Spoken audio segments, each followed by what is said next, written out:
يطلع واحد يقول يا جماعة ما تصدقوش دي الأرض مش كروية. لا إله إلا الله.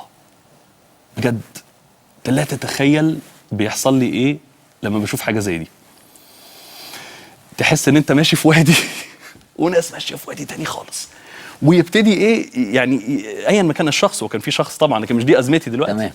هذه العقلية عموما تبتدي إنها تبرهن على ذلك. أصله لو كان مش عارف الطيارة إيه وفضلت واقفة هتقوم جاية له الصين.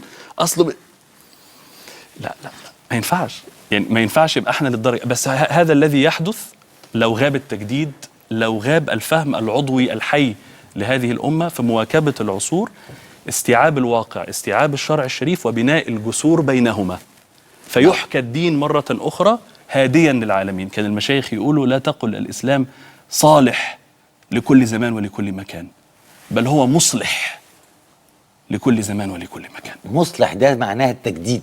من غير تجديد مش هيصلح ازاي؟ أيوة. صحيح. ده ممكن مش هو بقى، مش الإسلام أبدا، المسلمين اللي ما جددوش، مش الإسلام ولا المسلمين الصح، الكلام ده حساس. أيوة. المسلمين لما ما يجددوش ممكن يفسدوا الزمان والمكان إذا وقفوا. طبعا جمود كارثة.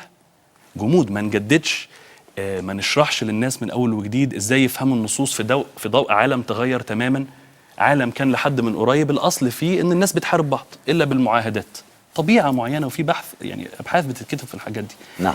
العرف العام بتاع العالم اتغير بقى، بيسمي دلوقتي إنه الأصل هو السلم. طبعا الواقع بنتخانق زي ما احنا وكل حاجة، والحروب شغالة بس عندنا احنا بس. عندنا احنا بس، عندنا كتير، عند المسلمين. عندنا كتير. لا وفي بقية العالم برضو شغالين كويس. أكتر المناطق حتى الآن إسلامية. يعني لو بصينا مناطق الحروب في العالم هنلاقيها إسلامية.